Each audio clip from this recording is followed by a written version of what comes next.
Hello everyone, welcome back to my channel. दोस्तों, प्रस्तुत है आज की ब्रेकिंग न्यूज। केंद्र सरकार ने लिया बड़ा फैसला, कर्मचारियों के लिए बायोमेट्रिक हाजिरी पर रोक। यूपी में कोविड वैक्सीन लगवाने को स्कूल से मिलेगी 2 दिन की छुट्टी। आंगनवाड़ी कार्यकर्त्री रुपये 8,000, मिनी आंगनवाड़ी कार्यकर्त्री रुपये 6,500 और आंगनवाड़ी सहायिका रुपये 4,000 तक मानदेय। जूनियर शिक्षक भर्ती पूरी करने की मांग को लेकर प्रदर्शन। अनुदेशकों के 2,504 पदों पर लिखित परीक्षा से होगी भर्ती। तदर्थ शिक्षकों को नियमित के लिए रास्ता निकालने में जुटी सरकार। प्रोन्नत आज स्वीकार कर चुके कार्मिकों को नहीं मिल सकता आर्थिक लाभ। सरकार ने युवाओं को टैबलेट व स्मार्टफोन देने के लिए 814 करोड़ रुपए और जारी किए। आइए देखते हैं दोस्तों खबरें विस्तार से। जी हाँ दोस्तों, आप देख पा रहे हैं खबरें विस्तार से कि इसमें निहब यूट्यूब चैनल पर। केंद्र सरकार ने लिया बड़ा फैसला, कोरोना के मामले में वृद्धि के चलते कर्मचारियों के लिए बायोमेट्रिक हाजिरी पर लगाई रोक। सरकारी कर्मियों की बायोमेट्रिक उपस्थिति निलंबित। केंद्र सरकार बायोमेट्रिक उपस्थिति निलंबित की। कोरोना के बढ़ते मामले के मद्देनजर लिया फैसला, अगले आदेश तक बायोमेट्रिक उपस्थिति निलंबित।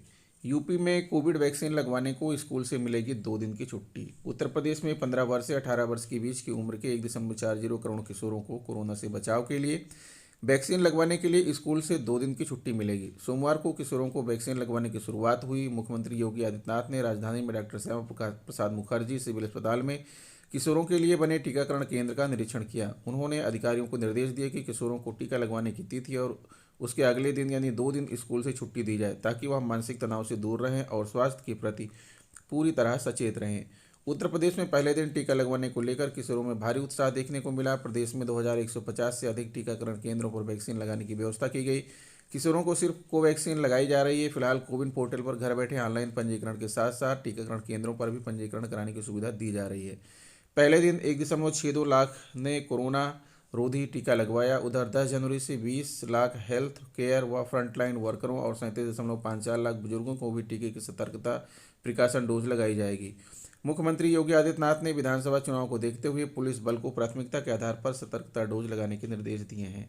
कोरोना के ओमिक्रॉन वेरिएंट की जांच के लिए बढ़ाएं लैब। मुख्यमंत्री योगी आदित्यनाथ ने कोरोना के ओमिक्रॉन वेरिएंट की जांच के लिए लैब की संख्या बढ़ाने के निर्देश दिए हैं, ताकि अधिक से अधिक जीनोम सीक्वेंसिंग कर इस वेरिएंट की पहचान की जा सके। उन्होंने गोरखपुर, झांसी और गाजियाबाद के मेडिकल कॉलेजों के साथ साथ संजय गांधी पीजीआई की लैब में भी जीनोम सीक्वेंसिंग शुरू करने के निर्देश चिकित्सा शिक्षा विभाग के अधिकारियों को दिए। अब तक प्रदेश में कुल 8 रोगी कोरोना के ओमिक्रॉन वेरिएंट से संक्रमित पाए जा चुके हैं।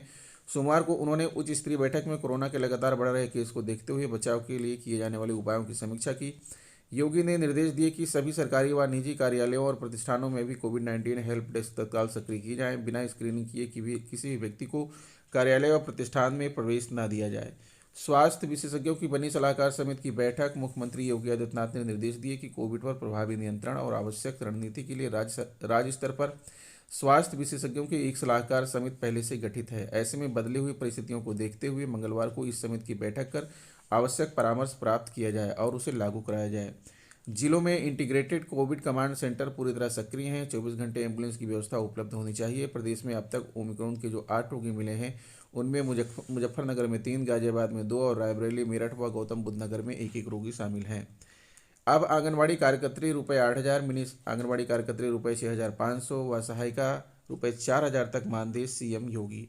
वर्तमान में आंगनबाड़ी कार्यकर्त्री को 5,500, मिनी आंगनबाड़ी कार्यकर्त्री को 4,250 और सहायिका को 2,750 रुपये मानदेय की व्यवस्था है। अब आंगनबाड़ी कार्यकर्त्री रुपये 8,000, मिनी आंगनबाड़ी कार्यकर्त्री 6,500 और सहायिका को 4,000 तक मानदेय प्राप्त करेंगी। UP CM Shri Yogi Adityanath. Junior शिक्षक भर्ती पूरी करने की मांग को लेकर प्रदर्शन। प्रयागराज जूनियर हाई स्कूल में 1897 पदों की शिक्षक भर्ती पूरी न करने पर सफल अभ्यर्थियों ने शिक्षा निदेशालय में प्रदर्शन किया। कहा कि भर्ती परीक्षा का परिणाम 15 नवंबर 2021 को जारी किया जा चुका है। मंत्री ने सार्वजनिक रूप से भर्ती प्रक्रिया प्रारंभ करने की बात कही, लेकिन निदेशालय को कोई आदेश नहीं मिला है। ज्ञानवेंद्र सिंह बेरी, राम कुमार मौर्य, कुलदीप पांडे ने कहा कि परीक्षा नियामक प्राधिकारी, शासन एवं निदेशक के मध्य असमंजस की स्थिति है, जिसकी वजह से भर्ती पूरी नहीं हो रही है। धरने पर बैठने को विवश होंगे। अनुदेशकों के 2,504 पदों पर लिखित परीक्षा से होगी भर्ती। लखनऊ राजकीय औद्योगिक प्रशिक्षण संस्थानों आईटीआई में अनुदेशक व फोरमैन अनुदेशकों के 2,504 पदों पर जल्द भर्ती होगी। व्यावसायिक शिक्षा विभाग की ओर से उत्तर प्रदेश अधीनस्थ सेवा चयन आयोग यूपी SSSC को इन पदों पर भर्ती के लिए अध्याचन भेज दिया गया है। यह जानकारी व्यावसायिक शिक्षा एवं कौशल विकास राज्य मंत्री स्वतंत्र प्रभार कपिल देव अग्रवाल ने दी। सोमवार को लोक भवन के मीडिया सेंटरों में पत्रकारों से बातचीत में उन्होंने कहा कि उत्तर प्रदेश आईटीआई अनुदेशक और फोरमैन अनुदेशक सेवा नियमावली 2021 लागू कर भर्ती में पारदर्शिता के लिए कई ठोस उपाय किए गए हैं। प्रशिक्षण महानिदेशालय डीजीटी द्वारा तय की गई गाइडलाइन के अनुसार योग्यता का निर्धारण किया गया है। Craft instructor training scheme CITS को अनुदेशक के पद पर भर्ती के लिए अनिवार्य कर दिया गया है। इसकी परीक्षा पास होना जरूरी है। अनुदेशक पद पर भर्ती अब लिखित परीक्षा के माध्यम से भर्ती होगी। अनुदेशक पद पर भर्ती के लिए 80% अंक लिखित परीक्षा के होंगे और 20% अंक सीआईटीएस परीक्षा में मिले अंकों को जोड़े जाएंगे। इस तरह 100 अंकों की मेरिट तैयार की जाएगी।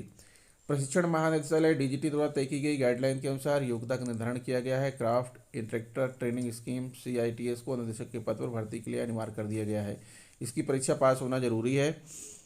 तदर्थ शिक्षकों को नियमित के लिए रास्ता निकालने में जुटी सरकार चाहती है समायोजित करने का चयन बोर्ड जारी करे आदेश।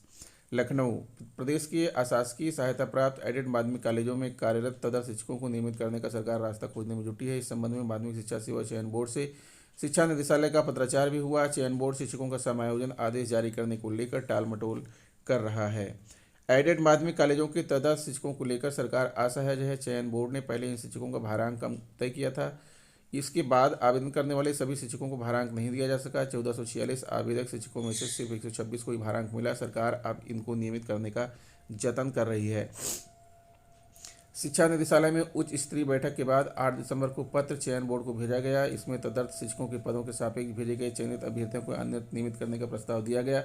सरकार तदर्थ शिक्षकों को उन्हीं कॉलेजों में नियमित करना चाहती है। बोर्ड जिलों को ऐसे निर्देश देने से हिचक रहा है। बैठक में कहा गया कि जिन शिक्षकों के स्थान पर अभ्यर्थियों का पैनल भेजा गया है उनका अध्याचन चयन बोर्ड को मिला था और शीर्ष कोर्ट का आदेश है कि अब तदर्थवाद समाप्त हो। प्रोन्नति अस्वीकार कर चुके कर्मियों को नहीं मिल सकता आर्थिक लाभ। नई दिल्ली जिन कर्मचारियों ने नियमित प्रोन्नति के प्रस्ताव को पूर्व में अस्वीकार किया है वे अब वेतन वृद्धि के लिए दावा करने के हकदार नहीं है। पूर्व में जिन्होंने प्रोन्नति पाई है वह उस प्रोन्नति के अनुसार आर्थिक लाभ पाने के हकदार हैं। यह बात सुप्रीम कोर्ट ने केंद्रीय नियुक्ति जन शिकायत और पेंशन मामलों के मंत्रालय द्वारा अगस्त 1999 में जारी कार्यालय प्रपत्र पर सुनवाई करते हुए कही है। केंद्र सरकार की कुछ कर्मचारियों ने करियर प्रोग्रेशन स्कीम के तहत 9 अगस्त 1999 को जारी प्रपत्र के तहत आर्थिक लाभ दिए जाने का दावा किया था।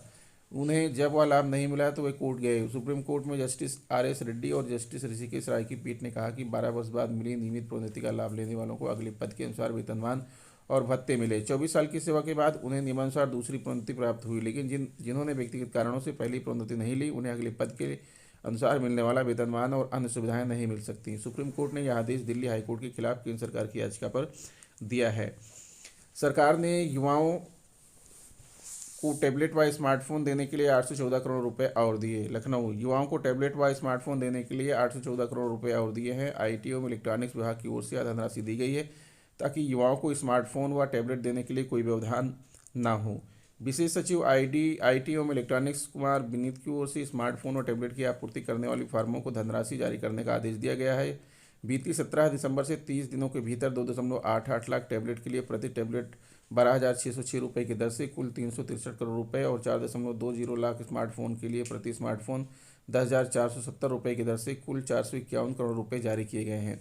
कुल 7.08 लाख स्मार्टफोन व टैबलेट के लिए जीएसटी सहित 814 करोड़ रुपये की धनराशि जारी की गई है। वहीं नोडल एजेंसी यूपी डेस्को को इस योजना के क्रियान्वयन के लिए 10 करोड़ रुपए की धनराशि अलग से दी गई है ताकि वह जिलों में योजना को बेहतर ढंग से लागू करा सके। तो दोस्तों ये रहा आज का ब्रेकिंग न्यूज़। आशा करता हूँ वीडियो आपको अच्छी लगी होगी। अगर वीडियो अच्छी लगी है तो प्लीज़ मेरे चैनल को सब्सक्राइब कर लीजिए, बेल आइकन को प्रेस कर दीजिए। मिलते हैं आपसे नेक्स्ट वीडियो में कुछ नई जानकारी लेकर, तब तक के लिए नमस्कार।